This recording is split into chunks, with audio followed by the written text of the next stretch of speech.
ጓጉቻለሁ። የምሬን እኮ ምልፍሴ ቴሌቪዥን አይተን አናውቅም። ሰው ቤት ቴሌቪዥን ስናይ ምናልባት አንዳንዴ እቃ ስትሪንግ ጋር ለማስረከብ ሄደን ስንመለስ ግሮሰሪ ውስጥ ምናምን ቴሌቪዥን ተከፍቶ ቆመን ረጅም ሰዓት የቀረንበት ጊዜ አለ እና ካልተገጠመ አለን አይገጠምም። ጠዋት አሉን እሺ አለን አበራ ነው። እግዚአብሔር ይህንን ታሪክ ያውቃል። እሺ የሚለውን ድምፅ እያየን አመሸን። ራት በላን ከፍተ ነው። እውነቴን ነው የምልህ። ባለቤቴ ትሄዳለች፣ ትነካዋለች፣ ድምፅ መስጫውን ትመለስ፣ እኔ ሄዳለሁ፣ እነካዋለሁ። አጠፋ ነው እና ተኛን። ለሊት ተነሳች እሷ ድጋሚ አበራችው። ድንገት ስታበራው ድምፁ እሺ ብሎ ጮኸ፣ በጠበጠ። እኔ ምንድን ነው ብዬ ስነሳ እየቀነሰች ነው ደንግጣ። እሷም አብርቷለች። እኔም አየሁት፣ ዙሪያውን አየዋለሁ። ተገርም ያለው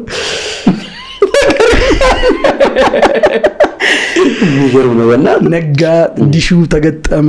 እነ ኢቢኤስ ሲኒማ የመጡበት ጊዜ ነው። ቃና የመጣበት ጊዜ ነው። ተከፈተ ኢቢኤስ ሲኒማ ምናምን።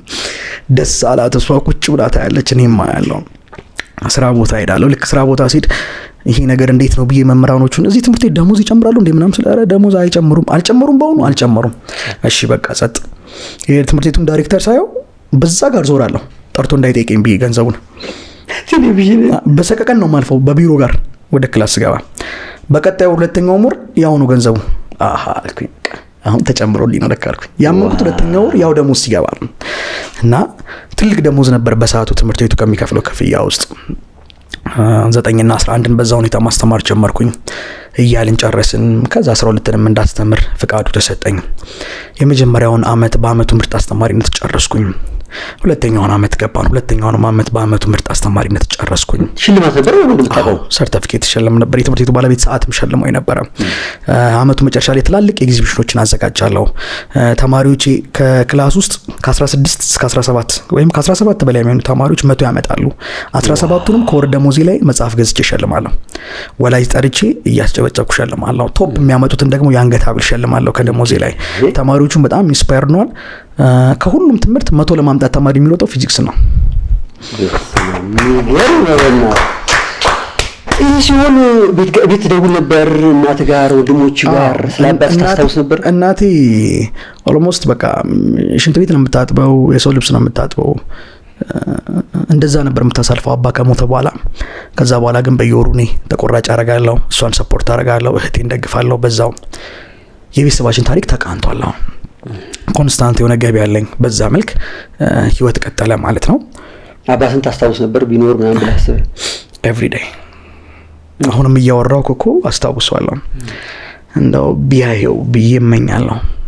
ቢኖር አትሊስት ነጭ ሸሚዝ ለብሼ ቢያየኝ፣ እንደዚህ ንጹህ ቀበቶ አድርግቼ ቢያየኝ እመኛለሁ። አሁንም እንደው እናቴ ከምታየኝ በላይ አሁን እሱ እያየኝ እንደሆነ ይሰማኛል። ግን እና ህይወት በዛ መልኩ ቀጠለ። ትምህርት ቤት ውስጥ ጥሩ ስም መገንባት ቻልኩኝ። የወላጆች ስብሰባ ላይ ወላጆች ብዙ ጊዜ አፕሪሺየት ያደርጉኛል። ሳያደንቁት ሳይጠሩት ማያልፉት ስም ሆነ። ቲቸር ዳንኤል የሚባለው ነው። እያለ ምን አይነት ድምፅ ተሰማኝ። ከዚህ ትምህርት ቤት ውጣና ትንሽ የክላስ ተከራይተ ልጆችን አስተምር። ስንት ብር ነበር በወር የሚከፈል ያኔ? 9400 ብር አካባቢ። ደህና 9000 ብር አግኝታችሁ ጥሩ ኑሮ እየኖራችሁ ነው። ትልቅ ደሞዝ ነው ደግሞ እኮ። ባለቤት አረፍ ብላለች እንዴ? ብዙ ነገር ተቀይሯል። ቤት ሰላም ምግብ ተቀይሯል። እቁብ እየጣልን ኪችን ካቢኔት ተገዝቷል፣ ኦቭን ተገዝቷል። ብዙ ነገር እኮ ተቀይሯል። ያን ትይወጣል አልክ? እና በወጣ ደግሞ ተመልሼ ሌላ ቦታ የሚቀጥረኝ ሰው የለም። ወረቀት የለኝም። ማን ነው የሚቀጥረኝ? እንደ ድል ነው እኮ እዚህ ትምህርት ቤት የገባሁት። ማን ያለ ወረቀት ሌላ ቦታ የሚቀጥረኝ? ማንም። ግን ፊል አደረኩት። አንድ እምነት አለኝ እኔ። ወደ ውስጤ ምንም አይነት ድምጽ ሲመጣ ወደ ውስጤ የመጣው ድምጽ ፍፄን የማይጎዳ ከሆነ፣ እነሱን የማይጎዳ ከሆነ፣ መልካም ሐሳብ ከሆነ ምንም ያክል ከባድ ይሁን አደርገዋለሁ። እና ሳደርገው ደግሞ ፋታ አልሰጠው። ጊዜው እንደሆነ ማድረግ እንደምትችል አምኖ ነው እግዚአብሔር ሐሳብን ወደ ውስጥ የሚልከው። ከዛ እቁብ ጥለን ያጠራቀምናት ብር ነበር 9000 ብር። የመጀመሪያውን እቁብ የወሰደችው ጎረቤታችን ናት። ቁምሳጥን ገዛችን። ይሄ ቁምሳጥን ባለቤት የሚያምራል አለች። በቃ በቀጣዩ እቁብ እኛም ቁምሳጥን ነው የምንገዛው አለ ምናምን። ልክ ቀጣዩ እቁብ ሲወጣ እንደ ነገር ይወጣ ዛሬ ይሄ ድምጽ ተሰማኝ ውስጥ። መልክ ተቀበልኩና እማ አልኳት፣ አሁንማ ነገር መጣ ማለት ነው። እንደዚህ ተሰማኝ አልኳት አለችኝ። እና ድርጅት እንክፈትበት በ9000 ብር አሁን እንክፈትበት ተሰማኝ አልኳት። እቁቡን ወሰድን። ከዛ ጎረቤቶቻችን እንደዚህ ልናደርግ እንደሆነ ሲሰሙ አሉ አልጋ የላችሁ መሬት ላይ ነው የምንተኛው፣ ቁም ሳጥን የላችሁ፣ የቤት ዕቃ ታሟልም ወይ አንተ ደህና ስራ አለው ያለ የምን ድርጅት እንክፈት ነው በ9,000 ብር ኧረ ተው ብለው መከሩን። ከዛ ኧረ እኛ እቅዳችን ይሄ ነው አልኳቸው። በቃ ተው ወጣው ህንጻ ቼክ ሳረግ አንድ ህይወት ህንጻ የሚባል አለ ደብረ ዘይት ትንሽዬ ክላስ 16 ካሬ መቶን ለመከራየት ገባን። 12,000 ብር ነው የ3 ወር ነው የምትከፍለው። እኛ ያለችን 9,000 ብር ናት። አካራዩን እንደው ባክህን አልኩት። እኔ ብዙ ነው አላማዬ፣ ትልቅ ነገር ነው የምሰራው፣ ገና ታሪክ ነው የምሰራው፣ ግድ የለም አልኩት። በቃ አንድ ሳምንት ስጠኝ 9,000 ብር ልክፈልና ልግባበት አልኩት። ከአንድ ሳምንት በኋላ 3,000 ብር እሰጥሃለሁ አልኩት። እሺ ያለ በቃ ፈቀደልኝ። እግዚአብሔር ይስጠው ሰለሞን ይባላል። ፈቀደልኝ። ገባው። አንድ ዋይት ቦርድ አባቴ ይገዛልኝ አልነበረች ቤት፣ እሷን ዋይት ቦርድ አመጣው አንጠለጠልኳት። እንዴ ምንድነው እዛ መስራት የፈለከው? ማስተማር ማስጠናት ነው፣ ልጆችን ማስጠናት። ወንበርስ ሌላ ቀስ እኮ ነግር ነው እኮ። ገባው። የቤት አከራያችን ወንበር ነበራቸው፣ 20 ወንበር ሰጡኝ እና አንድ ትንሽ የጠረጴዛ ነበረቻቸው ሰጡኝ። አንዷን ወንበር ባለቤቴ ተቀምጣ ተመዘግብበታለች፣ 19ኙን ወንበር ደግሞ ተማሪ ይቀመጥበታል ማለት ነው። እሷ ታምናለች፣ ትከተላለች። አዎ በጣም እንዴት እንደወጣን ታውቋለች የወጣንበት መንገድና ጀመርን። እነሱ 20 ወንበርና ጠረጴዛ ሰጡን። ያቺ ትንሽ ክላስ ውስጥ አጸዳዳናት።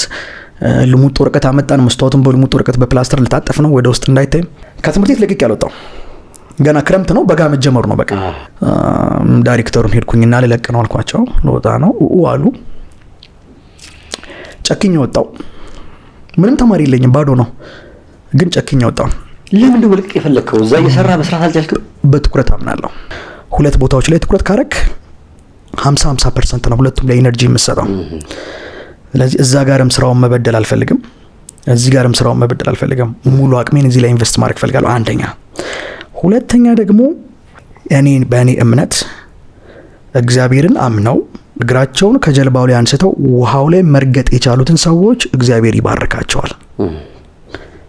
ስለዚህ እግሬን ከጀልባው ላይ አንስቼ ውሃው ላይ አረፍኩኝ። ወጣው።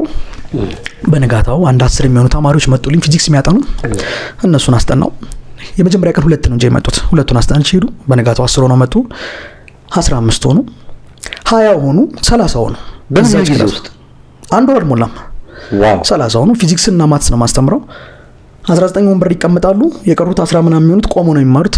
ኢቭን ቦታው አትበቃም፣ ውጪ ወጥቶ ራሱ ወረቀቱ ተገንጥሎ ልሙጥልኩ በመስታወት ውስጥ ነው የሚያዩት። በጣም ስለምጮ ድምጽ ይሰማል። ሲጨልም አንደኛ ጨልሟል፣ ሁለተኛስ ቀጣይ ሊነጋ ነው ማለት ነው። አለቀ። አሁን ትምህርት ላይ ነው ያለው አይደል? አንደኛ ትምህርት ላይ ነው ያለው። ቀጣዩ ጊዜ የምን ጊዜ ነው እያለ ነው? የሥራ ጊዜ ነው። እንደዛ ማስተማር ጀመርኩ። ዋይት ቦርዷ ስጽፍባት ብርትስ ብላ ትገባለች። እዛ ላይ እያስተማርኩኝ በጎን አንድ መምህር ቀጠርኩኝ፣ ኬሚስትሪ መምህር እንዲያግዘኝ ጨመርክ? አዎ፣ ኬሚስትሪ ደግሞ 3ኛ ትምህርት ጨመርኩ። 300 ብር ነው የምናስከፍለው በወር። እንግዲህ 3 ትምህርት ነው የሚያጠኑት። ከዛ ወር አለፈንና ቀጣዩ 3ኛ ወር ልንከፍል ነው።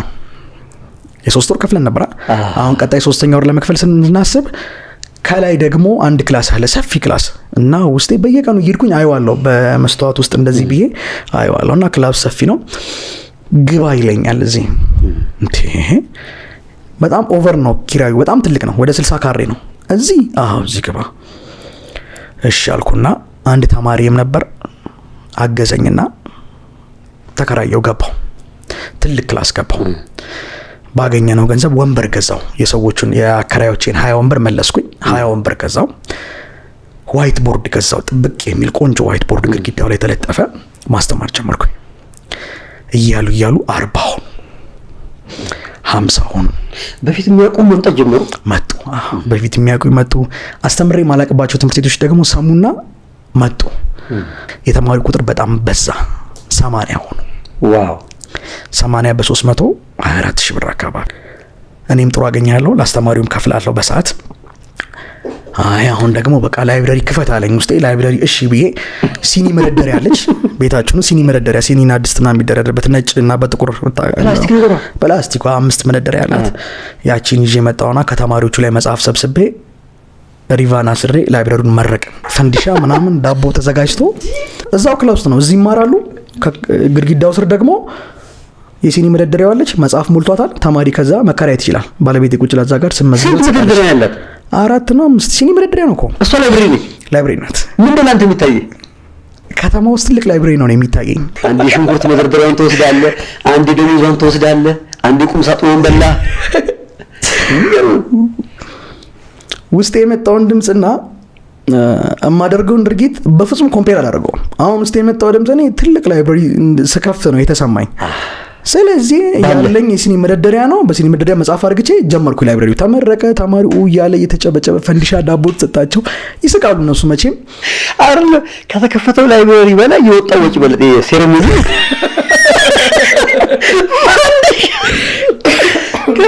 ምንም ነገር ብቻ ይታይ አለኝ የለኝም ምን አላገናዝብም። በቃ ባለኝ ነገር ነው የምገባበት። ያለኝ ያ ነው፣ በዛ ነው። መጽሐፍም የለኝም ባይዘዌ ተማሪዎቹ ነው መጽሐፍ ታምጡ ብዬ ከቤት የእናት አባቶቻቸው የተማሩበትን መጽሐፍ ያመጡት። ልጆቹን ግን ምድረው ከማስተማር ባለፈ በሳምንት አንድ ቀን የማይንድ ሴት ስልጠና ሰጣቸዋለሁ። የኔን ያለፍኩበትን መንገድ ነግራቸዋለሁ። ስለ ኢንቫይሮንመንት በደንብ አድርጌ ነግራቸዋለሁ። ፈሪሃ እግዚአብሔር እንዲኖራቸው ዴይሊ አስተምራቸዋለሁ። የጥበብ ሁሉ መጀመሪያ እሱ ስለሆነ ማለት ነው። የሰው ልጅ ደፋር መሆን የሚችለው እግዚአብሔርን መፍራት ሲችል ብቻ ነው። እግዚአብሔርን መፍራት ስታቆም ደግሞ ፈሪ ነው የምትሆነው በሁሉ ነገርና ደፋርም እንዲሆኑ እንደዚህ አይነት ስልጠናዎች ይሰጣቸዋለሁ። በጣም ይነቃቃሉ። በጣም ጂኒየስ ናቸው። ፋይናሊ እንግዲህ 80 ተማሪ ሆኑ። 80 ተማሪዎችን ይዘን ጨረስን የመጀመሪያውን አመት። ብዙ ጊዜ ወላጆች ደግሞ የሚሰጡት ኮመንት ነበረ። እንግዲህ እንደነገርኩ አንዷ የመጀመሪያው ክላስ ውስጥ ነው ባለቤት የምዛው የምትመዘግበው። ከዛ ተማሪው ይማራል። ክላሱ ሰፊ ስለሆነ ግድግዳው ስር እሷ ትመዘግባለች። ወላጅ እየመጣ ቢሮና ክላስ አንድ ላይ አይሄድም የሚል ኮመንት ሰጠን ነበረ ነው። ሶስተኛ ጨመርን። በጣም ሰፊ ክላስ ወደ 74 ካሬ የሚሆን ቢሮአችን ነው። በጣም ሰፊ ነው። በጣም ሰፊ ነው። ስለ ኤክስትራ ሰፊ ነው። አንድ ባለቤቴ ነው 74 ካሬ ውስጥ ቁጭ ብላ የምትመዘግበው። ቀጣይ ነገ ተነገ ወዲያ ግን እንደሚጠበን አምናለሁ። አሁን ወደ መስከረም ስንተላለፍ ኖርማል እኛ ጋር ቅዳሜና እሁድ ነው የሚያጠኑት። ከሰኞ እስከ ዓርብ ደግሞ ትምህርት ቤት ይማራሉ። እነማን? እነዚሁ 12ኛ ክፍል ተማሪዎች። በየትምህርት ቤቱ እንደዚህ አይነት ህግ ወጣ። ቅዳሜ 12ኛ ክፍሎች ማጥናት አለባቸው ጥሩ ውጤት እንዲያመጡ። ስለዚህ እናስጠናቸዋለን ብለው ወላጅ ሰብስበው ተናገሩ። የኛ 160ም ተማሪዎች ሊጣፉ ነው ማለት ነው። ተማሪው አብዛኛው ተማሪ ፍላጎቱ የነበረው ወደኛ ጋር ነበር እና የዛን ጥናት ትቶ እኛ ጋር ይመጣል። ስለዚህ 2-3 ተማሪ ነው እነሱ ጋር ጥናት የሚቀመጠው ማለት ይቻላል። ስለዚህ ትምህርት ቤቶቹ ምንም ማድረግ ስላልቻሉ ዘጉ። ቅዳሜ የሚባለውን ቲቶሪያል ዘጉና አቆሙ። በእናንተ ምክንያት? በእኛ ምክንያት። በተለያየ ትምህርት ቤት ባይዘው ስማችን ብዙ ጊዜ ይነሳል። በቃ ያ ማይሲድ የሚባል እየተባለ ብዙ ጊዜ ስማችን ይነሳል። መጀመሪያ አካባቢ በጥሩ ነው ወይስ እንደው በጥሩ በመልካም መጀመሪያ የመጣንበት መልካም ነበር። 12ኛ ክፍሎች ላይ ስንደርስ ግን ተማሪው እንዳለ ሽፍት አርቶ ወደኛ ጋር መምጣቱን ሲያውቁ በተለይ የግል ትምህርት ቤቶች ቀጥታ አይ ብለው በመጥፎ ሁኔታ ስማችንን ማንሳት ጀመሩ ማለት ነው። ተማሪውኛ ጋር ነው 160ም እየተማረ ያለው። የግሎቹም የመንግስቶቹንም ተማሪዎች እኛ ነን የምናስጠናው። ስለዚህ ዘንድሮ 12ኛ ክፍል የምናስጠናቸው ተማሪዎች ውጤት ማምጣታቸው የግድ ነው። አለበለዚያ ቀጣይ አመት ማይሲድ አይቀጥልም። ለምን ተማሪዎቻችን እናንተ ጋር እያጠኑን የወደቁት ነው የሚባለው። ስለዚህ የግድ እነዚህ ልጆች ውጤታማ ማድረግ ምንም አማራጭ የሌለው ጉዳይ ነው። እነዚህ ልጆች ውጤታማ በማድረግ የግል ትምህርት ቤቶችንም የመንግስት ትምህርት ቤቶችንም ማሳመን እንዳለብን ተሰማኝ። እንደነገርኩ ነው ወረቀት የለኝም፣ ግራጁዌት አላረኩም። ያም አንዱ ትልቁ ጉድለቴ ነው፣ አንዱ ትልቁ ህመሜ ነው። ስለዚህ ይሄንንም ህመም አሸንፌ ወደፊት መራመድ የምችለው እነዚህ ልጆች ውጤታማ ማድረግ ስችል ብቻ ነው። ስለዚህ እነዚህ ልጆች ውጤታማ ለማድረግ የተለያዩ መንገዶችን ሳስብ ቆየው። መጨረሻ ላይ የመጣልኝ ነገር ምንድነው? ለነዚህ ልጆች በሚፈልጉበት ሰዓት ሌሊት እየደወሉ መቀስቀስ። ከሰኞ እስከ ዓርብ ባሉ ቀናቶች ላይ ለልጆቹ እየደወልኩኝ ሌሊት እየተነሱ እንዲያጠኑ ግዴታ ጣልኩባቸው። ማጥናት መለወጥና ውጤት ማምጣት መብታቸው አይደለም፣ አሁን ግዴታቸው ነው። because not only for them it's also for me። አሁን ውጤት የሚያመጡት ለራሳቸው ብቻ እንዳልሆነ ነገርኳቸው፣ ለኔም ጭምር ነው።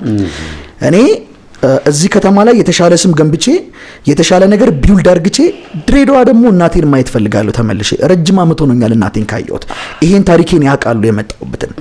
ስለዚህ እኔ ሆነ መሄድ ትፈልጋለህ? ዴፊኒትሊ እኔ ማመልጠውና መወጣው በእናንተ በኩል ብቻ ነው ብዬ አስጠንቅቄያቸዋለሁ። ስለዚህ ማጥናት መብታቸው አይደለም ግዴታቸው ነው። 160 ነበሩ ተማሪዎቻችን። ከ160 ውስጥ ኦልሞስት ወደ 110 እንደዚህ አካባቢ የሚጠጉትን ስልክ ወሰድን። ስልክ ቁጥራቸውን ተቀበልን።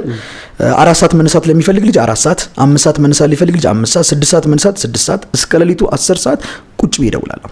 ማታ ለሁሉም ተማሪ ቀን አስተምራለሁ፣ ማታ ለነሱ እየደወልኩኝ አድራለሁ።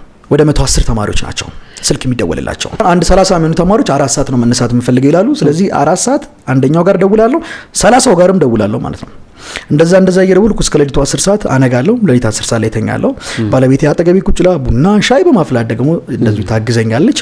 እስከ ሌሊቱ 10 ሰዓት እነሱ ጋር ደውላለሁ። ተመልሼ ጠዋት ክላስ ገባለሁ። ክላስ አስተምሩላለሁ። ድጋሚ ማታ ለነሱ ደውላለሁ። ምን ያህል ጊዜ ነው ማታ እየደወልክ የቆየኸው? ኦልሞስት 4 ወር 5 ወር አካባቢ ወደ 110 የሚጠጉ ተማሪዎች ማለት ነው። ይደወልላቸዋል። ከቅልፋቸው እንዲነሱ እናረጋለን። ኢንስፓየር እናረጋቸዋለን። በዛው ደው ያበረታታቸዋለሁ። ትንሽ ጊዜ ነው የቀራችሁ፣ አይዟችሁ፣ በርቱ። አንዳንዶቹን ደግሞ እስቲ ካልጋ ላይ እንወርዳለን። እሺ ካልጋ ላይ ይወርዳሉ። ከዛ ደግሞ እስኪ ፊታችን እንታጠባለን። ይሄዳሉ። ፊታቸውን ሲታጠቡ ያሰሙኛል። በጣም ጥሩ፣ አሁን ደብተራችን ይዘን ወደ ጥናት። እሺ ቀጥታ ወደ ጥናት ይገባሉ።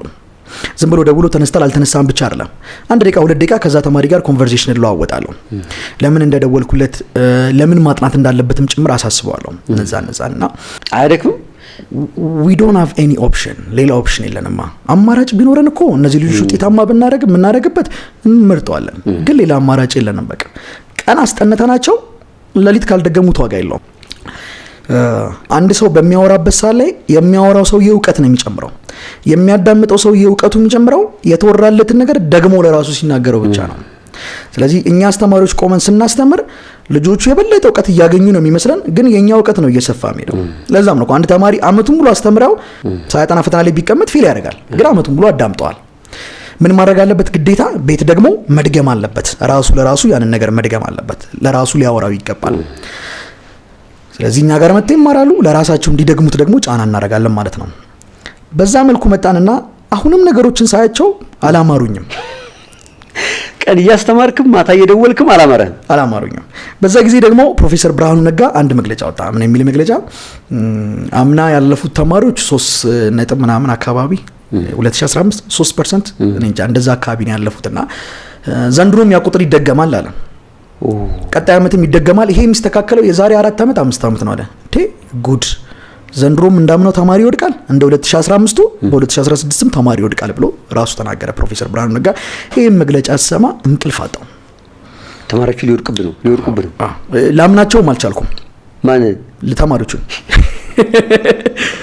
ቀን አስተምራቸው ለሊት ደውዬላቸው አንስተው እነዚህ ልጆች አወርተውኝ ምናምን ፊታቸውን ጣተው ተመልሰው ሲቢተኝ ላምናቸው አልቻልኩም። ስለዚህ ምን ማድረግ ነበረብኝ? እጃቸው ላይ ያለውን ስልክ በጠቅላላ መንጠቅ ነበረብኝ። የብዙዎቹ ደካማ ጎን ስልክ ነበር።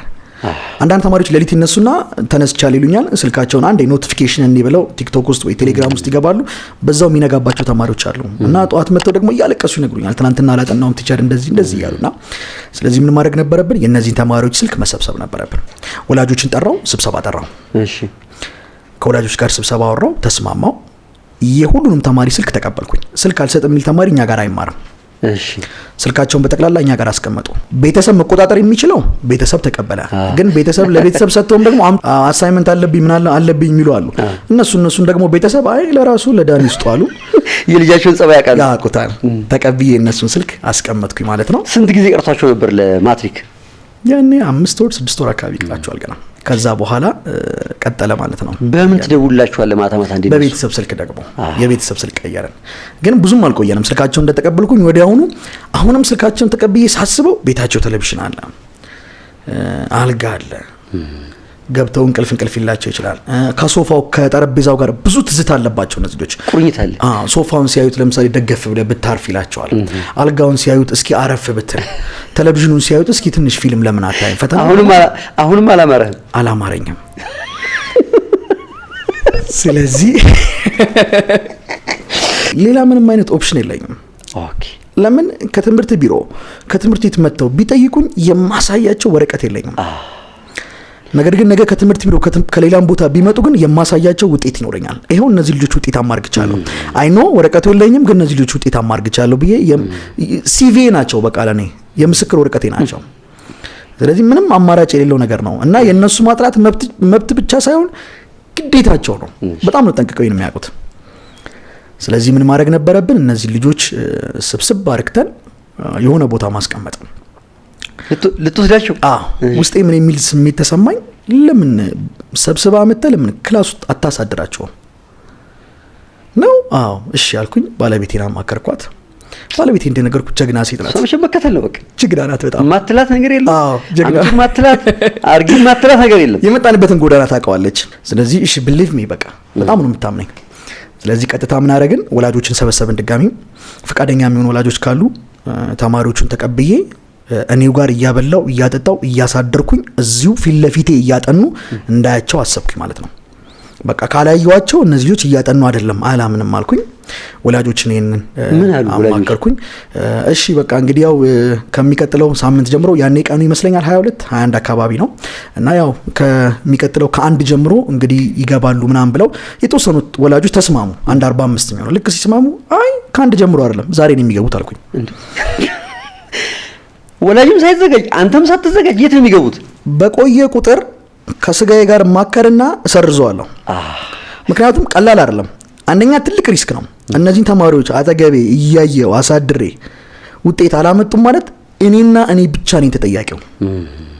በፊት ትምህርት ቤቱን ተወቅሳለ፣ ቤተሰብን ተወቅሳለ፣ ቤት ስላልተቆጣጠራቸው ነው እንጂ ዳኒ አስተምሯቸዋል በጥሩ ሁኔታ ብለህ ልትናገር ትችላለህ። አሁን እኔ አስተምሬ እኔው ፊት ለፊት ከሰኞ እስከ ዓርብ ቁጭ ተቆጣጥሬ ውጤት አላመጡም ማለት ሪስኩ በጣም ከባድ ነው። ስለዚህ የመደራደሪያ ጊዜ ለራስ መስጠት አልፈልግም። አዎ ውሳኔዎችንም ሶስን ደግሞ ቶሎ ነው የምወስነው። ስቀይር ዘግይቼ ነው የምቀይረው። ቶሎ ውሳኔ አልቀይርም። በጣም ዘግይቼ ነው የምቀይረው። አዲስ ሀሳብ መጥቶልኝ ወደ ውሳኔ ከገባው ግን ቶሎ ነው ዲሳይድ ማድረገው። ወላጆች ምን አሉ? ነገ ስትላቸው ለልጆቹ የምግብ ምናምን ማዋጣት አለባቸው ምናምን ነገር ይሄ ሁሉ እንዴት ነው የሚሆነው? ነገ አይደለም ዛሬ ነው ያልኩት እኮ ፍፄ። በቃ ከዛሬ ጀምሮ ይግቡ ነው ያልኩት። በቃ ያው ነገ ሰኞ ነው አብዛኛው ተማሪ የሚመጣው። በርግጥ የኔ ውሳኔ ግን ከዛሬ ጀምሮ ይግቡ የሚል ነበር። ተዘጋጅተህ ነበር አንተ? የሚበላው ምናምን የለም አልተዘጋጀውም። ተማሪዎቹ ፍራሽ ይዘው ይመጣሉ። ዛሬ አሁን ከሰዓት ላይ ከገቡ ያው ከቤት ሲመጡ መቼም እራት በልተው ነው የሚመጡት። እሁድ ነው ቀኑ። እራታቸውን በልተው ይመጣሉ። ዩኒፎርማቸውን ይዘው እዛው ቢሮ ያድሩና በንጋታው ጠዋት ደግሞ ይሄዳሉ ማለት ነው። ያንን አሳወቅኳቸው። ወዲያውኑ አንድ ወላጅ እጁን አወጣና የኔ ልጅ ዛሬ ትገባለች አለ። ያኛውም ወላጅ እጁን አወጣና የኔ ልጅ ዛሬ ይመጣል አለ። ወዲያውኑ ተማሪዎቹ ስብሰባው ገና ሳያልቅ ፍራሽ ይዘው ቤተሰብ ስልክ ደውሎላቸው ፍራሽ፣ ጃር፣ ውሃቸውን ምናምን ይዘው ሻንጣቸውን ይዘው መጥተዋል ቢሮ።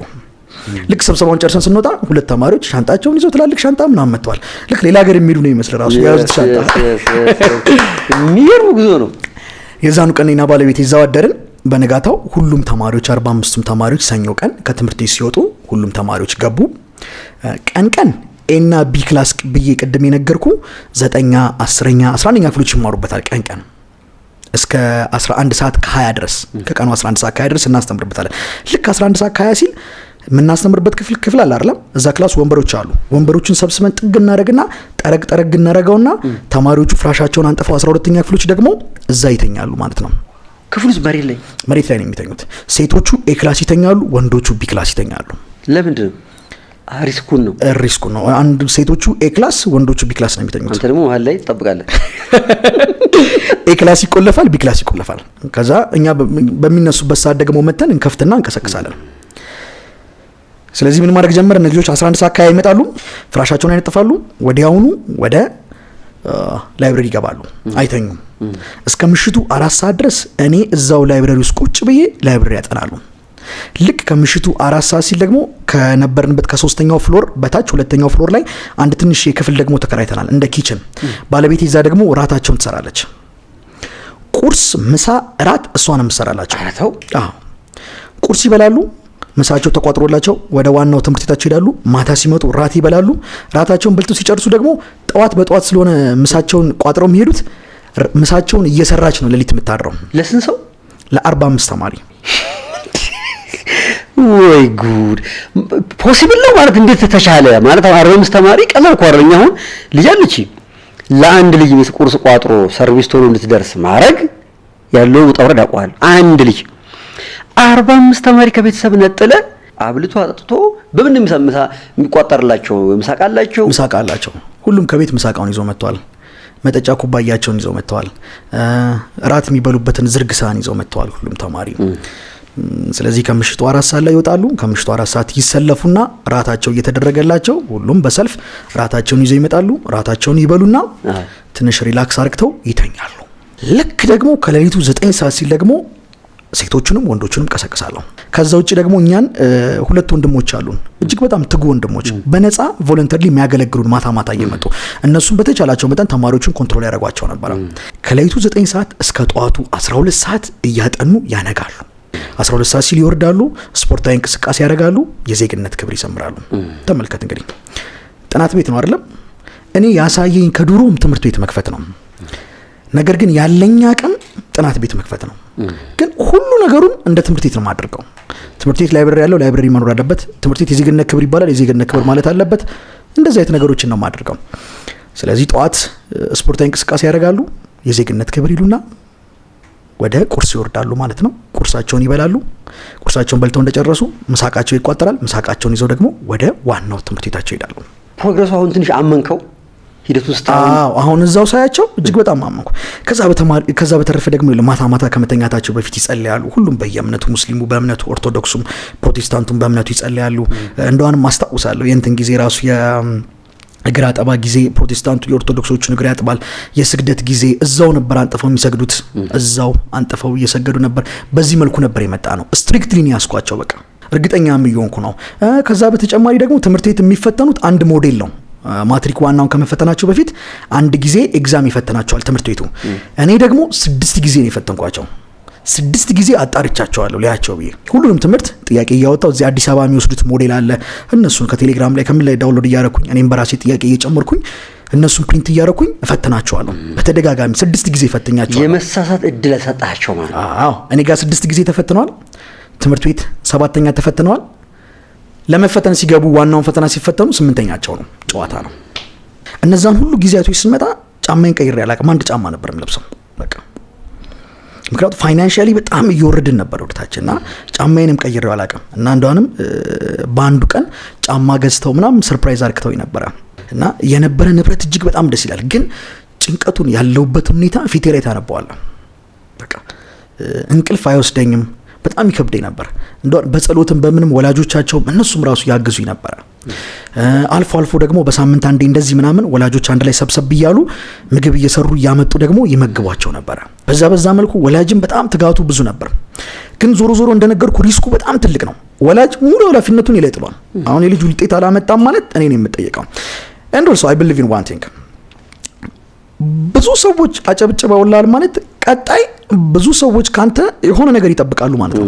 ቀጣይ ለሚፈጠረው ለእያንዳንዱ ነገር ተጠያቂ የሚያደርጉት አንተ ነው። ወይደር ምክንያቱ እነሱ ራሱ ቢሆኑ ተጠያቂ የሚያደርጉት አንተ ነው። ቢኮዝ ከዛ በፊት አድንቀዋላ። ስለዚህ ሪስኩ በጣም ትልቅ ነው። 4ኛው ወር አለቀች። ፈተና ገቡ እንዳልኩ ተፈተኑ፣ ወጡ። በቅርብ ደግሞ ከሰማ አሁን የአለፈው አመት 2016 ጳጉሜ 4 ላይ ውጤታቸው ወጣ። ውጤታቸው ሲወጣ ማታ ከሌሊቱ 6 ሰዓት አካባቢ ነበር የተለቀቀውና እንቅልፍ አልተኛንም። እኔም ባለቤቴም ቁጭ ለን ነበረ። ውጤት ድንገት ወጣ። ቴሌግራም ላይ ነበር፣ ግሩፕ አላቸው። እዛ ግሩፕ ላይ አንደኛዋ ተማሪ አለፍኩ ብላ ስጽፍ ደነገጥኩኝ። ቀጠለች። 2ኛዋ፣ 3ኛው፣ 4ኛው አለፍኩ ነው። ከዛ ደግሞ በኢንቦክስ ደግሞ ውጤታቸውን ደግሞ እንዳለ ሲልኩልኝ ደስታዬ ልነግር አልችልም። አንዳንዶቹ ተማሪዎች እናታቸው ድንች በበርበሬና በዘይት እንዲጥቂሾ ሸጣና ያሳደገቻቸው እና ብዙ ዋጋ ነው የከፈለችባቸው። እሱ ነው አንድ የቀራት ተስፋ። ሌላ ልጅ የላትም። በቃ አንድ የቀራት ተስፋ እሱ ነውና እሱ ልጇ ማለፉን ስትነግረኝ እያለቀሰች የነበረውን ደስታና ስሜት ልነግር አልችልም። እድሜ እንደተጨመረልኝ ነው የዛን ቀን መቆጥረው። ከነዛ ውስጥ ኦልሞስት ወደ 1-4 የሚጠጉት ተማሪዎች ሪሚዲያል ውጤት ነበር ያመጡት።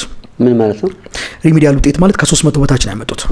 ግን ያው ከ250 በላይ ነው፣ 260 እንደዚህ አካባቢና ያው በሪሚዲያል ውጤት እንደሚያስገባቸው እናውቃለን።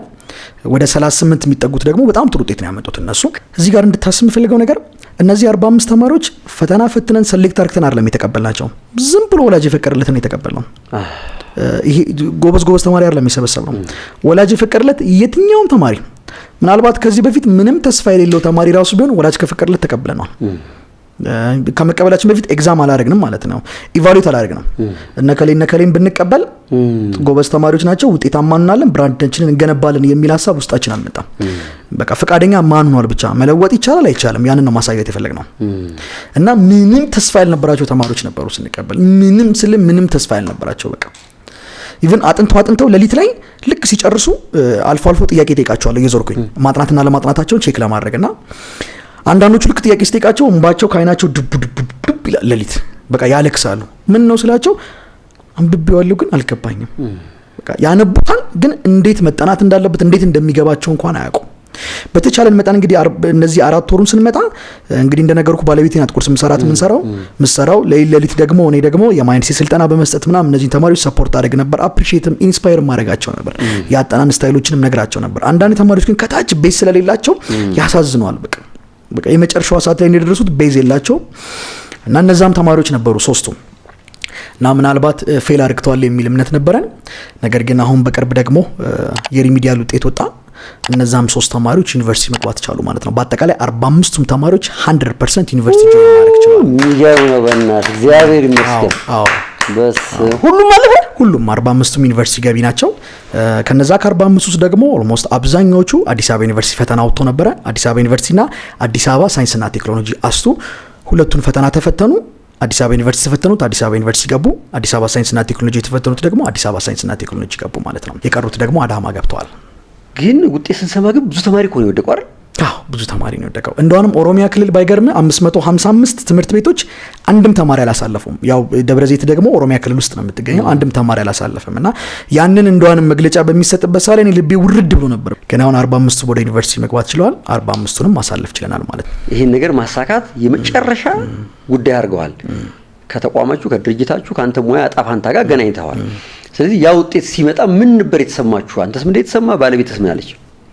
ይኸውልህ እንግዲህ ፍፄ እነዚህን 4 ወራት በጣም በከባድ ሁኔታ ነው የጨረስነው። እንዳልኩህ ፋይናንሻሊ ፐር መንዝ 54,000 ብር እናወጣለን ከኪሳችን። በጣም በከባድ ሁኔታ ነው የመጣ ነው። ብዙ ዋጋም አስከፍሎናል። እኔንም ዋጋ አስከፍሎናል፣ እሷንም። 4ቱን ወራት ደግሞ እርጉዝ ነበረች ባለቤቴ። ጽንስ በሆዷ ይዛ ሌሊት እስከ 7 እስከ 8 ነው የምትቆየው እሷ እያማሰለች እየሰራች 8 ሰዓት ትተኛለች። 11 ሰዓት ተነስታ ሻይ ትጥዳለች። 12 ሰዓት ሲል ስፖርታቸውን ሰርተው ሲጨርሱ ይመጣሉ፣ ቁርሳቸውን ይበላሉ። ምሳቃቸውን ደግሞ አጥባ እሷ ናት የምታጥበው፣ ቋጥራ ደግሞ ትሸኛለች። ከዛ ኪችኑን ሁላ ታጸዳና ደግሞ ልክ 2 ሰዓት ተኩል ሲል ደግሞ ድጋሚ ወንበሯ ላይ መታ ተቀምጣ ተማሪ ትመዘገባለች። የወር ክፍያ የሚያመጡትን ትቀበላለች። ልክ 6 ሰዓት ሲደርስ ደግሞ ምሳ ማይቆጠርላቸው ደግሞ የተወሰኑ ተማሪዎች አሉ የመንግስት የሚማሩ። እነሱን ደግሞ ትወርድና ደግሞ ምግብ ትመግባለች። ተመልሳ 7 ሰዓት ትመጣና ደግሞ ድጋሚ እየመዘገበች ትቆያለች። ብዙ ዋጋ ነው የከፈለችው። ጀግና ጀግና ጀግና ጀግና ጀግና ጎበዝ ጀግና